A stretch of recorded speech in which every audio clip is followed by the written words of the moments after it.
أما بعد فأعوذ بالله من الشيطان الرجيم بسم الله الرحمن الرحيم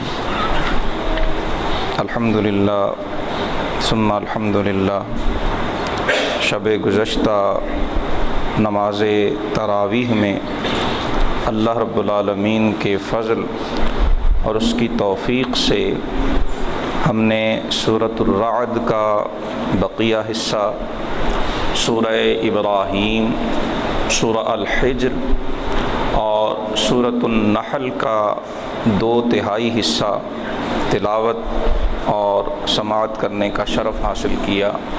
خالق کائنات جل مجدہ الکریم ہمارا پڑھنا سننا اپنی بارگاہ میں قبول فرمائے، اور اس عشرہ مغفرت کا صدقہ اللہ پاک اسے ہمارے ماں باپ اور ساری امت کی مغفرت اور بخشش کا ذریعہ فرمائے۔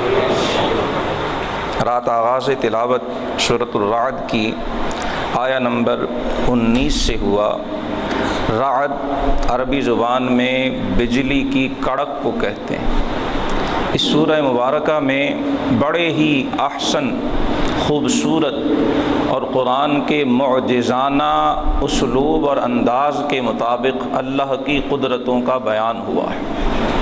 آغاز میں فرمایا کہ یہ کتاب قرآن اللہ کی طرف سے حق ہے جو اس کے آخری پیغمبر پر اتارا گیا، اور پھر مشرکین اور کفار کو متوجہ کیا گیا کہ تم جن اپنے من گھڑت بتوں کو اللہ کا شریک ٹھہراتے ہو، کبھی غور بھی کیا ہے کہ وہ کتنے بے بس ہیں اور اللہ کیسا قادر و قیوم ہے؟ اللہ کی قدرتوں کا کبھی اندازہ بھی لگایا ہے؟ فرمایا اللہ الذی رفع السماوات بغیر عمد ترونہا۔ فرمایا تم سمجھدار ہو، تمہیں چھت ڈالنا ہوتی ہے، اس کے لیے 100 انتظام کرنا پڑتے ہیں، کہیں شہتیر کھڑے کرتے ہو لگاتے ہو، کہیں ستون بناتے ہو، کہیں کچھ کرتے ہو، کہیں کچھ کرتے ہو۔ اس سب کے باوجود تمہاری وہ بنائی ہوئی چھت اپنے ستونوں کے باوجود، شہتیروں کے باوجود بڑی کمزور ہوتی ہے۔ کچھ عرصہ گزرتا ہے، اس میں خستہ حالی اور پرانا پن آشکارا ہو جاتا ہے، پھر مرمت کرنا پڑتی ہے، پھر اسے سہارے دینا پڑتے ہیں۔ فرمایا ذرا اندازہ تو لگاؤ اس رب کی قدرت کا جس نے آسمانوں کی وسیع و عریض چھت کو بغیر ستونوں کے قائم کیا، بغیر عمد ترونہا، ایک ستون نہیں ہے، اور اتنی وسیع و عریض یہ نیلگوں چھت کب سے قائم ہے اندازہ ہی نہیں ہے۔ فرمایا کہیں دیکھو تو صحیح، کہیں بھی خستگی کے آثار تمہیں نظر آتے ہیں؟ کہیں مرمت کی ضرورت محسوس ہوتی ہے؟ پتہ نہیں کتنے اربوں کھربوں سال بیت چکے ہیں جس رب نے بغیر ستونوں کے یہ آسمانوں کا خیمہ قائم کیا ہوا ہے، اس رب کے ساتھ شریک ٹھہرا۔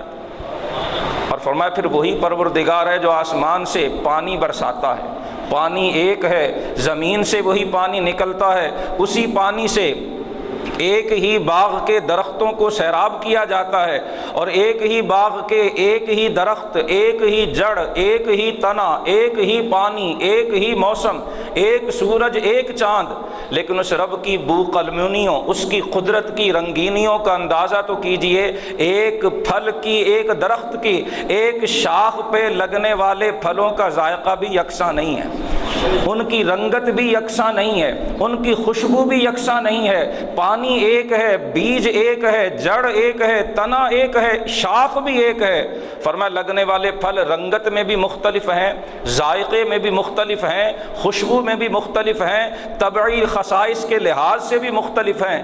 ایسے پروردگار کے ساتھ تم انہیں شریک ٹھہرا۔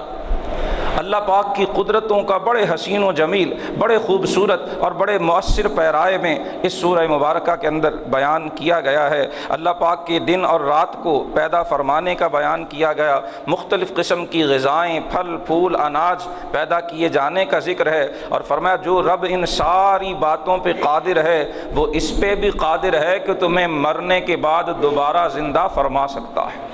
اپنی قدرت قاہرہ کا ذکر پہلے رکوع میں اور دوسرے رکوع میں اللہ کے علم محیط کا ذکر فرمایا۔ اللہ یعلم ما تحمل کل انثی، فرمایا صرف انسان ہی نہیں، جانوروں تک میں مادہ کے پیٹ میں کیا ہے اللہ جانتا ہے، ایک ایک آن اس پیٹ کے اندھیرے میں اس پہ کیا گزرتی ہے، جنین اور وہ بچہ وہ کن کن مراحل تخلیق کو طے کرتا ہے، اللہ پاک ہر چیز کو جانتا ہے۔ وما تغیض الارحام وما تزداد، مادہ کے رحم کے اندر پلنے والے بچے پہ کیا کیا کیفیات بیتتی ہیں، فرمایا اللہ سب کو جانتا ہے۔ وَكُلُّ شَيْءٍ عِندَهُ بِمِقْدَارٍ، اور اس کے ہاں ہر چیز کا ایک اندازہ مقرر ہے۔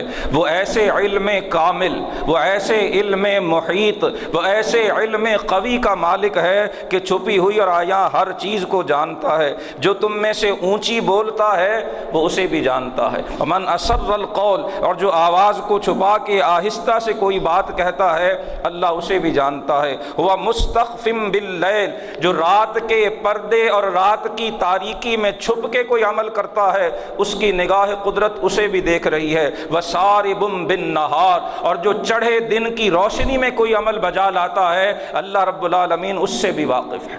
جس کا علم ایسا محیط ہے فرمایا وہی اس لائق ہے کہ اس کی عبادت کی جائے۔ اس سورۃ الرعد کی آیا نمبر 11 میں اللہ سبحانہ و تعالیٰ نے قوموں کے عروج و زوال کا ایک بے مثال قانون ارشاد فرمایا۔ ان اللہ لا یغیر ما بقوم حتی یغیروا ما بانفسہم، یہ ایک جملہ کاش نماز تراویح میں ہاتھ باندھ کے اللہ کی بارگاہ میں کھڑے ہو کر اس آیت کو سننے اور پڑھنے والے کاش اس میں غور کرنے پہ بھی آمادہ ہوں۔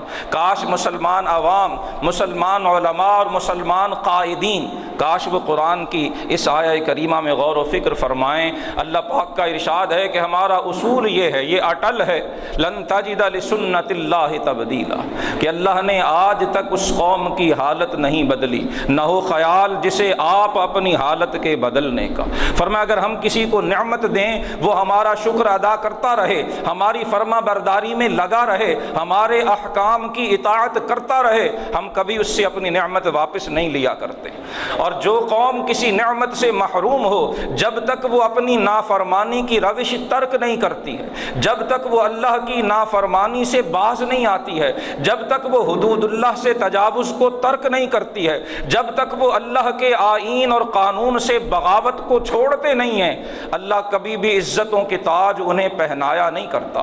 یہ نہیں ہو سکتا ہے کہ ہم آئین الہی سے بغاوت بھی کرتے رہیں، ہم حدود اللہ کو پامال بھی کرتے رہیں، ہم اللہ کے قانون کی قانون شکنی بھی کرتے رہیں، اور پھر ہم یہ خیال رکھیں کہ ہم اللہ کے پسندیدہ بھی بن جائیں گے، اللہ رب العالمین کی بارگاہ سے عزتوں کے حقدار بھی ہو جائیں گے۔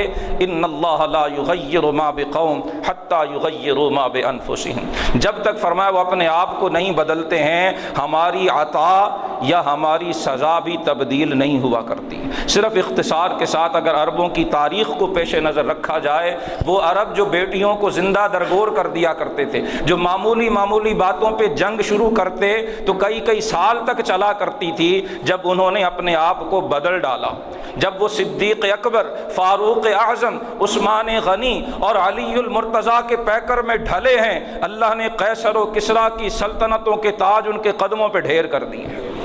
اور جب پھر وہی قبائلی تعصب ان کے اندر آیا، جب انہوں نے پھر اسلام کی راہ کو چھوڑا، دن بدن زوال آج ہمارے سامنے ہے۔ امت مسلمہ کو اس آیہ مبارکہ میں انفرادی اور اجتماعی حوالے سے غور کرنے کی ضرورت ہے۔ اللہ کا اصول اٹل ہے کہ جب کسی قوم سے، بے شک اللہ کسی قوم سے اپنی نعمت نہیں بدلتا جب تک وہ خود اپنی حالت نہ بدل لیں، اور جب اللہ کسی قوم سے برائی چاہے تو وہ پھر نہیں سکتی، اور اس کے سوا ان کا کوئی حمایتی نہیں ہے۔ اسی سورہ مبارکہ میں اللہ پاک نے اولو الالباب، عقل والوں کی کچھ نشانیاں بتائی ہیں۔ اللہ کی بارگاہ میں عقل والا کون ہے؟ آیا نمبر 20، 21 اور 22 میں فرمایا جو اللہ سے کیے ہوئے وعدوں کو پورا کرتے ہیں، اپنے وعدے مضبوطی کے ساتھ کرنے کے بعد توڑتے نہیں ہیں، جن چیزوں کو ملانے کا اللہ نے حکم دیا اسے ملاتے ہیں۔ یہاں خصوصاً رشتہ داروں کے حقوق کی ادائیگی وہ مراد ہے۔ اللہ سے ڈرتے ہیں اور حساب کے دن کی برائی کا خوف رکھتے ہیں، جو اللہ کی رضا کے لیے صبر کرتے ہیں، نماز قائم کرتے ہیں، ہمارے دیے ہوئے رزق میں سے چھپا کر اور ظاہر کر کے خرچ کرتے ہیں اور برائی کے بدلے میں اچھائی کرتے ہیں، اولئک لہم عقبی الدار، فرمایا ایسے لوگوں کے لیے بہترین جو عاقبت اور اچھی عاقبت کا انجام اللہ نے تیار فرمایا ہے۔ عدن کے باغات ہیں جن میں وہ داخل ہوں گے، اور جو ان کی اولاد، ان کے ماں باپ اور ان کی بیویوں میں سے اہل ہوں گے وہ بھی وہاں داخل ہوں گے۔ فرشتے ان پہ آ کے انہیں ہر دروازے سے کہا کریں گے سلام علیکم بما صبرتم فنعم عقبی الدار، تم پر سلامتی ہو، یہ تمہارے صبر کا بدلہ ہے، یہ اس کا پھل ہے، اور یہ اچھا گھر کتنا ہی عمدہ اور بہترین ہے۔ سورہ ابراہیم اس سے اگلی سورہ مبارکہ ہے، یہ بھی مکی ہے، اور مکی دور کے آخر میں اس سورت کا نزول ہوا۔ جناب ابراہیم خلیل اللہ علیہ السلام کی دعائیں جو آپ نے اپنی اولاد کے لیے، خصوصاً جناب اسماعیل علیہ السلام کے لیے، ان کی والدہ کے لیے اور مکہ کے رہنے والوں کے لیے کی ہیں، اس سورہ مبارکہ میں ذکر ہوئی ہیں، اسی نسبت سے اسے سورہ ابراہیم کہا جاتا ہے۔ آغاز قرآن حکیم کی حقانیت اور اس کے پڑھنے اور ماننے والوں کو تاریکیوں سے اجالے کی طرف نکالنے کے ذکر سے کیا گیا، اللہ کی عظمتوں کا بیان کیا گیا۔ جناب موسیٰ علیہ السلام کا ذکر خیر ہوا کہ انہوں نے بھی بنی اسرائیل کو ہدایت اور فرعون اور اس کی قوم کو بھی تاریکیوں سے، اندھیروں سے اجالے کی طرف نکالنے کی دعوت دی، لیکن ان بد نصیبوں نے آپ کی دعوت کو قبول نہیں کیا۔ جناب موسیٰ علیہ السلام پر جو ایک حکم اتارا گیا اس کا ذکر آیا نمبر 5 میں فرمایا کہ وَذَكِّرْهُمْ بِأَيَّامِ اللَّهِ، ہم نے جناب موسیٰ علیہ السلام کو یہ حکم دیا تھا کہ آپ بنی اسرائیل کو اللہ کے دن یاد دلائیں۔ مفسرین نے یہاں لکھا ہے کہ ایام اللہ، اللہ کے دنوں سے مراد وہ دن ہیں جن میں اللہ نے بنی اسرائیل پر کوئی انعام کیا تھا، مثلا انہیں فرعونیوں سے نجات دی تھی، ان پر کوئی نعمت ہوئی تھی۔ جس دن اللہ کی کوئی خاص نعمت کسی امت اور قوم پر ہوا کرتی ہے اسے قرآن یوم اللہ، اللہ کا دن قرار دیتا ہے، اسے یاد رکھنے کی تلقین کرتا ہے، اور اسے یاد رکھ کے اللہ کی اس بخشی ہوئی نعمت کے مقابلے میں شکر ادا کرنے کی ترغیب ہمارا دین دلاتا ہے۔ رسول اللہ صلی اللہ علیہ وسلم کی ولادت باسعادت کی نعمت ہو یا کوئی اور نعمت ہو، اسے یاد رکھنا بئی معنی کہ ہم اس کا شکر ادا کریں، اور جو پیغام آپ لے کر آئے ہیں اس پیغام کو اپنی زندگیوں میں نافذ کریں۔ وَذَكِّرْهُمْ بِأَيَّامِ اللَّهِ کے حکم کی تکمیل ہے۔ آیا نمبر 7 میں فرمایا کہ جب اللہ کی دی ہوئی نعمتوں کا تم شکر ادا کرو گے تو لَأَزِيدَنَّكُمْ، اللہ کا وعدہ ہے کہ میں تمہیں اور زیادہ عطا کروں گا، اور اگر فرمایا تم ناشکری کرو گے تو پھر میرا عذاب بڑا سخت ہے۔ اسی سورہ مبارکہ میں جہنمیوں کے احوال کا بیان ہوا کہ انہیں جہنمیوں میں کی جو پیپ ہے وہ پینے کے لیے دی جائے گی، موت کی تمنا کریں گے لیکن موت بھی انہیں نصیب نہیں ہوگی، وہ اسی عذاب میں گرفتار رہیں گے۔ شیطان بھی ان سے براءت کا اظہار کر دے گا، اور شیطان قیامت والے دن جب تمام اعمال کا فیصلہ ہو جائے گا تو شیطان کہے گا ان اللہ وعدکم وعد الحق، مجھے کیوں برا بھلا کہتے ہو، مجھے کیوں کوستے ہو، اللہ نے تم سے سچا وعدہ کیا اور میں نے تو تمہیں فریب دیا تھا، تم نے اللہ کے وعدے پہ یقین نہیں کیا اور میرے دام فریب میں پھنس گئے۔ فلا تلومونی ولوموا انفسکم، آج یہ جہنم کا عذاب جب تمہارے سروں پہ مسلط کیا جا رہا ہے تو مجھے ملامت مت کرو، مجھے برا بھلا مت کہو، اپنے آپ کو ملامت کرو۔ میں نے تو تمہارے سامنے ایک جال بچھایا تھا، تم اپنی مرضی سے اس جال میں پھنسے تھے، قصور میرا نہیں تمہارا اپنا ہے۔ ما انا بمصرخکم وما انتم بمصرخی، نہ میں تمہیں اللہ کے عذاب سے بچا سکتا ہوں اور نہ تم سارے مل کر مجھے اللہ کے عذاب سے بچا سکتے ہو۔ جنہیں تم اللہ کا شریک ٹھہراتے ہو میں ان سب سے انکار کرتا ہوں۔ ان الظالمین لہم عذاب علیم، یہ شیطان اس دن مشرکین کو، کفار کو، اور جو شیطان کی پیروی میں اللہ کے انبیاء کی مخالفت کرتے رہے ان سے یہ گفتگو کرے گا اور کہے گا کہ ظالموں کے لیے دردناک عذاب ہے۔ سورہ ابراہیم کے آیہ نمبر 24 میں اللہ پاک نے کلمہ طیبہ کی مثال ایک عمدہ اور بہترین درخت سے دی ہے کہ جس کی جڑیں زمین میں مضبوطی سے قائم ہیں اور شاخیں آسمان تک پھیلی ہوئی ہیں۔ وہ بہترین اور وہ شجرہ طیبہ وہ پاکیزہ اور عمدہ درخت ہر وقت پھل دیتا ہے اللہ کے حکم سے۔ اور فرمایا اللہ لوگوں کے لیے مثالیں بیان فرماتا ہے تاکہ وہ نصیحت حاصل کریں۔ کلمہ طیبہ یہ ایمان ہے، اور اس کی جو شاخیں ہیں یہ مومن کے کیے جانے والے اعمال ہیں۔ فرمایا جسے اللہ ایمان کی توفیق بخشتا ہے، یہ شجر ایمان وہ درخت ہے جو ہر لمحہ پھل دیتا ہے۔ اس کا پھل رمضان کے ساتھ خاص نہیں ہے۔ مومن نیک اعمال صرف رمضان میں نہیں کرتا بلکہ ساری زندگی اور تا حیات وہ ان اعمال میں مستقیم اور ثابت قدم رہا کرتا ہے۔ اور اسی سورہ مبارکہ کی آیہ نمبر 27 میں فرمایا کہ اللہ پاک ایمان والوں کو ثابت رکھتا ہے حق بات پر، دنیا کی زندگی میں اور آخرت میں بھی۔ صحیح بخاری شریف کی حدیث مبارکہ میں ہے کہ جب قبر کے اندر فرشتے آ کر سوال کریں گے اور مسلمان ان کے سوالوں کے جواب میں اشہد ان لا الہ الا اللہ واشہد ان محمدًا عبدہ ورسولہ کہے گا، تو حضور نے فرمایا اس آیت کا معنی یہی ہے کہ دنیا میں بھی وہ یہ جو کلمہ حق ہے، یہ قول ثابت ہے، یہ سچی بات دنیا میں بھی کہتا رہا ہے، اور اللہ پاک آخرت یعنی قبر میں بھی اسے اس کلمے کی توفیق عطا فرمائے گا۔ وَيُضِلُّ اللَّهُ الظَّالِمِينَ، ظالموں کو اللہ گمراہ کرتا ہے۔ وَيَفْعَلُ اللَّهُ ما یشاء، اور اللہ جو چاہے کرتا ہے۔ جناب ابراہیم علیہ السلام کی دعاؤں کا ذکر چھٹے رکوع کے اندر کیا گیا، خصوصاً آپ کی یہ دعا جو ہم نماز میں بھی پڑھتے ہیں، آیہ نمبر 40 اور 41 میں بیان ہوئی کہ میرے پروردگار مجھے نماز قائم رکھنے والا بنا دے، مقیم الصلاۃ۔ جناب ابراہیم کی دعا میں بھی رمضان کی کوئی قید نہیں ہے۔ مقیم الصلاۃ کا معنی ہے کہ بالغ ہونے کے بعد زندگی کی آخری سانس تک جب حی علی الصلاۃ کی آواز کان میں پڑے، جب نماز کا وقت ہو، بندہ مومن اللہ کی بارگاہ میں حاضر ہو۔ جناب ابراہیم خلیل اللہ یہ دعا مانگتے گئے کہ مالک مجھے نماز کا پابند فرما، ومن ذریتی، الہی میری اولاد کو بھی یہ نعمت نماز نصیب فرما دے۔ یہ نماز ایسی عظیم نعمت ہے، اللہ کے پیارے پیغمبر خلیل اللہ ابو الانبیاء جناب ابراہیم علیہ السلام اپنے اور اپنے اولاد کے لیے یہ دعا مانگتے ہیں اور عرض گزار ہوتے ہیں ربنا وتقبل دعا، اے ہمارے رب ہماری دعا کو سن لے۔ آئیے ان بابرکت گھڑیوں میں ہم بھی اللہ کے حضور یہ عرض کریں کہ اس دعائے خلیل کا صدقہ اللہ ہمیں بھی نماز کا پابند فرما دے، اللہ ہمیں بھی رمضان کے بعد بھی فجر کی ساعتوں میں اپنی بارگاہ میں حاضر ہونے کی توفیق عطا فرما دے، اللہ ہماری آنے والی نسلوں کو بھی اس دعائے خلیل کا صدقہ نماز کا پابند فرما دے۔ ربنا اغفر لی ولوالدی وللمؤمنین یوم یقوم الحساب۔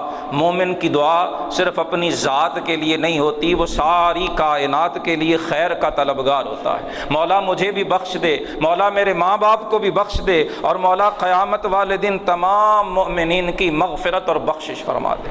آخری رکوع کا آغاز اس پرجلال اعلان سے ہوتا ہے کہ یہ نہ سمجھنا کہ اللہ ظالموں کے کیے دھرے سے بے خبر ہے۔ جو لوگوں پہ ظلم ڈھاتے ہیں، کسی کی جان لیتے ہیں، کسی کی عزت و آبرو کو تار تار کرتے ہیں اور کسی کو نقصان پہنچاتے ہیں، مظلوم ان کا ہاتھ نہیں روک سکتا، ان کا ہاتھ پکڑ نہیں سکتا، یہ نہ سمجھنا کہ اللہ بھی اس سے بے خبر ہے، نعوذ باللہ من ذالک۔ انما یؤخرہم لیوم تشخص فیہ الابصار۔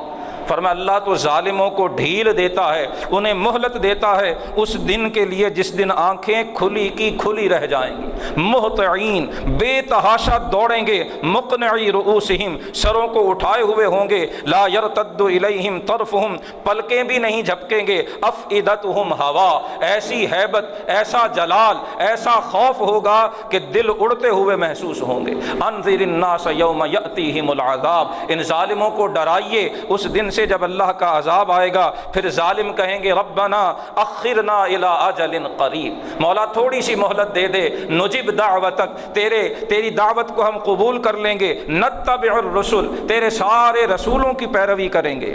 اللہ پاک فرمائے گا ولم تکونوا اقسمتم من قبل ما لکم من زوال، تم وہی نہیں جو دنیا میں کہتے تھے کہ یہ دنیا تو ختم ہونے والی ہے ہی نہیں، یہ تو کبھی ختم ہی نہیں ہوگی۔ وَسَكَنْتُمْ فِي مَسَاكِنِ الَّذِينَ ظَلَمُوا أَنفُسَهُمْ، غور کیا کہ ہم نے تمہیں ٹھہرایا کہاں؟ تم سے پہلے کتنی بستیاں آباد ہوئیں، کتنی قومیں آئیں، کتنی امتیں ہلاک ہوئیں۔ وَتَبَيَّنَ لَكُمْ كَيْفَ فَعَلْنَا بِهِمْ، ہم نے عیاں کر کے بتا دیا کہ ان کا انجام کیا ہوا۔ وَضَرَبْنَا لَكُمُ الْأَمْثَالَ، ہم نے تمہیں مثالوں کے ذریعے سے سمجھانا چاہا، تم سمجھنے کی طرف آتے ہی نہیں تھے۔ وَقَدْ مَكَرُوا مَكْرَهُمْ وَعِنْدَ اللَّهِ مَكْرُهُمْ، فرمایا اپنی سازشوں میں لگے رہتے ہیں اور اللہ پاک اپنا داؤ، اللہ پاک اپنی ترکیب کو استعمال میں لاتا ہے۔ وَإِنْ كَانَ مَكْرُهُمْ لِتَزُولَ مِنْهُ الْجِبَالُ، فرمایا ان بد نصیبوں کا داؤ ایسا تھا کہ جس سے پہاڑ بھی ٹل جاتے، لیکن اللہ کی تقدیر پر کسی کا زور نہیں چل سکتا۔ اللہ اپنے رسولوں سے کیے ہوئے وعدوں کی مخالفت ہرگز نہیں فرمائے گا۔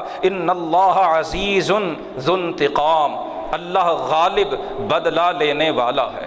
وہ مہلت ضرور دیتا ہے، رسی کو ڈھیلا کرتا ہے، لیکن جب وہ کھینچتا ہے تو پھر نمونہ عبرت بنا دیتا ہے۔ سورۃ الحجر اگلی سورہ مبارکہ ہے جس میں قرآن حکیم کی حقانیت اور اللہ پاک کی طرف سے اس کی حفاظت کا وعدہ اسی سورۃ الحجر میں ذکر کیا گیا۔ اسی سورۃ الحجر میں بڑے بلیغانہ اسلوب میں اللہ نے اپنی قدرت کا، اپنی عظمت کا، اپنی کبریائی کا بھی اظہار کیا۔ جناب آدم علیہ السلام کی تخلیق کا، شیطان کے مردود ہونے کا ذکر ایک بار پھر اس سورہ مبارکہ میں آیا۔ جناب ابراہیم علیہ السلام اور لوط علیہ السلام کا واقعہ پھر یہاں تفصیل سے ذکر ہوا، اور اسی سورہ مبارکہ کے آخر میں اللہ پاک نے یہ اعلان فرمایا کہ انا کفیناک المستہزئین، اے حبیب آپ کا استہزاء کرنے والوں، آپ کا مذاق اڑانے والوں، آپ کی توہین کرنے والوں کے لیے ہم کافی ہیں، ہم آپ کی طرف سے ان سے بدلہ لیں گے۔ مشرکین مکہ میں سے جو رسول اللہ کی اہانت کے مرتکب ہوئے، اللہ نے میدان بدر میں انہیں نمونہ عبرت بنا دیا۔ یہ آیت اس سے پہلے نازل ہوئی اور اللہ کا یہ وعدہ میدان بدر میں سچا ہوا ہے۔ اسی طرح سے قیامت تک جو بھی رسول اللہ کی توہین سے اپنا چہرہ آلودہ اور سیاہ کرتا ہے، انا کفیناک المستہزئین کا اعلان حق ہے۔ اللہ رب العالمین اپنی حکمت کے مطابق مہلت دے گا، لیکن ان مستہزئین کو یہاں بھی اور آخرت میں بھی اللہ پاک نمونہ عبرت بنائے گا۔ ہماری جو ہے تسلی اور ہماری ہدایت کے لیے فرمایا، اپنے حبیب صلی اللہ علیہ وسلم سے مخاطب ہو کے کہ محبوب یہ جو کچھ کہتے ہیں ہم جانتے ہیں اس سے آپ کو تکلیف ہوتی ہے، آپ کا دل تنگ ہوتا ہے۔ فرمایا جب تمہیں کسی چیز سے تکلیف ہو، دلوں میں تنگی محسوس ہو تو اس کا علاج بیان کیا گیا، فسبح بحمد ربک وکن من الساجدین۔ فرمایا جب لوگوں کی ایذائیں، جب لوگوں کی تکلیفیں، جب لوگوں کے طعنے وہ ہر حد سے بڑھ جائیں تو آپ اپنے رب کی طرف لو لگایا کیجیے، اپنے رب کی تسبیح سے اپنی زبان تر رکھا کیجیے،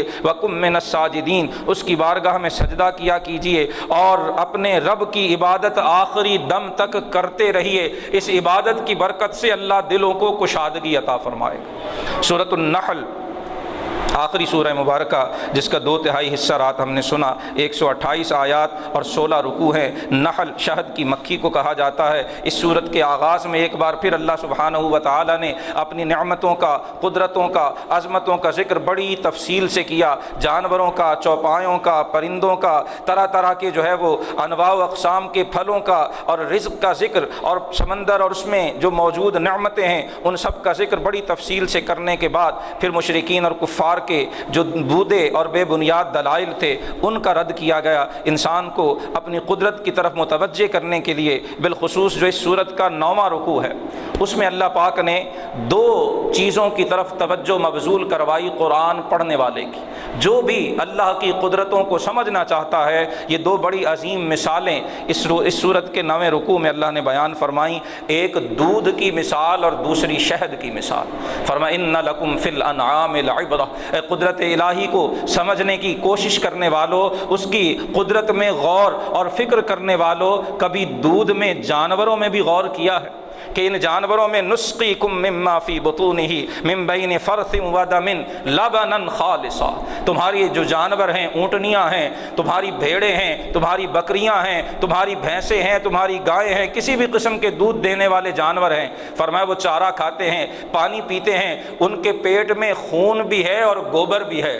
فرمایا ذرا غور تو کرو کہ وہ کون سی قدرت ہے جو اس خون اور گوبر کے درمیان سے تمہیں لبنا خالصا، خالص دودھ پینے کو عطا فرماتی ہے، سائغا للشاربین، جو بڑی نرمی سے گلے سے نیچے اتر جاتا ہے۔ مفسرین فرماتے ہیں اللہ پاک متوجہ کر رہا ہے کہ انسان غور تو کر، یہ جو دودھ صاف شیریں سفید ہم تجھے پینے کے لیے خوش ذائقہ عطا کرتے ہیں، نہ اس میں خون کی رنگت کہیں نظر آتی ہے، نہ گوبر کی ہلکی سی بدبو بھی محسوس ہوتی ہے، نفیس سے نفیس مزاج کا انسان بھی بڑی خوش دلی سے وہ دودھ پیتا ہے، لیکن دودھ پیتے ہوئے کبھی غور تو کرو یہ آتا کہاں سے ہے، وہ کون سی قدرت ہے، وہ کون سی ذات ہے، وہ کون سی طاقت ہے جو جانور کے پیٹ سے خون اور گوبر کے درمیان سے یہ صاف اور شیریں مشروب تمہیں عطا فرماتی ہے۔ کیا وہ اس لائق نہیں کہ اس کی عبادت کی جائے؟ اور پھر شہد کی مکھی کا ذکر فرمایا کہ اوحا ربک الی النحل، شہد نحل عربی زبان میں شہد کی مکھی کو کہا جاتا ہے۔ اللہ پاک فرماتا ہے ہم نے اسے الہام کر دیا۔ الہام کرنے سے مراد ہے کہ اللہ نے نیچرلی فطری طور پر اس کو یہ چیز تعلیم فرما دی ہے کہ شہد کیسے بنانا ہے، چھتا کیسے بنانا ہے۔ آج سائنس حیران ہے کہ جس ترکیب سے شہد کی مکھی اپنا چھتا بناتی ہے، دنیا کا ماہر سے ماہر آرکیٹیکٹ، ماہر سے ماہر انجینئر بھی شاید اتنی عمدگی سے وہ نہ بنا سکے جیسے وہ مکھی بناتی ہے۔ اور وہ کیوں بنا لیتی ہے، اس کا جواب اسی سورت کی آیہ نمبر 68 میں دیا گیا کہ اوحا ربک الی النحل، یہ مکھی نہیں بناتی، یہ خالق کائنات بنواتا ہے۔ یہ اللہ نے اس کی فطرت کے اندر ودیت کر دیا ہے کہ وہ پہاڑوں پہ، وہ درختوں کی جو ہے وہ شاخوں پہ، وہ چٹانوں پہ اور وہ چھپروں میں اپنے چھتے بناتی ہیں۔ فَاسْلُكِي سُبُلَ رَبِّكِ ذُلُلًا، اور پھر حکم فرمایا کہ ہم ہی نے اسے یہ تعلیم دی، اس کی فطرت میں یہ بات ڈال دی کہ اللہ نے جو رستے تیرے لیے آسان کیے ہیں تو ان پہ چل۔ وہ زمین میں اڑتی پھرتی ہے، پھلوں کا رس چوستی ہے۔ اللہ اکبر۔ مولا روم رحمۃ اللہ علیہ فرماتے ہیں کہ اللہ کی قدرت میں غور کرنے والوں کا بھی دھیان دیا کہ مکھی شہد کی بھی پھلوں کا رس چوستی ہے، اور جو بھیڑ ہوتی ہے جسے ہم ڈینگو کہتے ہیں وہ بھی وہی رس چوستا ہے، اور بھی کئی مکھیاں وہ رس چوستی ہیں، لیکن سب کا چوسا ہوا وہ رس شہد نہیں بنا کرتا۔ کسی کا چوسا ہوا رس ایک ہی پھول ہے، طرح طرح کی مکھیاں، مچھر، پتہ نہیں ان گنت کتنی مخلوق اس کا رس چوستی ہے، کسی کا زہر بنتا ہے، کسی کا چوسا ہوا رس گندگی بن جاتا ہے، کسی کا چوسا ہوا رس غلاظت کا روپ ڈھال لیتا ہے، اور شہد کی مکھی چوستی ہے تو وہ خالص شہد بن جاتا ہے۔ شہد بنتا نہیں، میرا رب اسے شہد بنا دیتا ہے۔ اسی طرف متوجہ کیا جا رہا ہے کہ چیز ایک ہی ہوتی ہے، استعمال کرنے والے مختلف ہوتے ہیں، اور ہر ایک کے استعمال سے نتائج مختلف پیدا ہوا کرتے ہیں۔ کبھی اس میں غور کیا، فرمایا وہ پھلوں کا رس چوستی ہے، یخرج من بطونها شراب مختلف الوانہ، فرمایا اس کی قدرتوں پہ کیوں ایمان نہیں لاتے جو شہد کی مکھیوں کے چوسے ہوئے کڑوے کسیلے بد ذائقہ پھلوں کے رس کو شیریں شہد میں تبدیل فرما دیتا ہے۔ مختلف الوانہ، اور اس شہد کی رنگتیں بھی مختلف ہوتی ہیں۔ شہد کی ساری مکھیوں کا بنایا ہوا شہد بھی ایک جیسی رنگت اور ذائقے کا حامل نہیں، اس کی رنگتوں میں بھی فرق ہوتا ہے،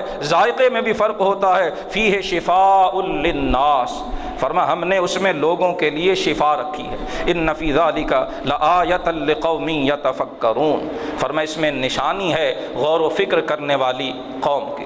اللہ سبحانہ و تعالیٰ کی بارگاہ میں دعا ہے کہ وہ ہمیں اپنی پاک مقدس و لاریب کلام میں غور و فکر کرنے کی توفیق عطا فرمائے، اور ہمیں صراط مستقیم کی ہدایت نصیب فرمائے۔ وآخر دعوایا ان الحمد للہ رب العالمین۔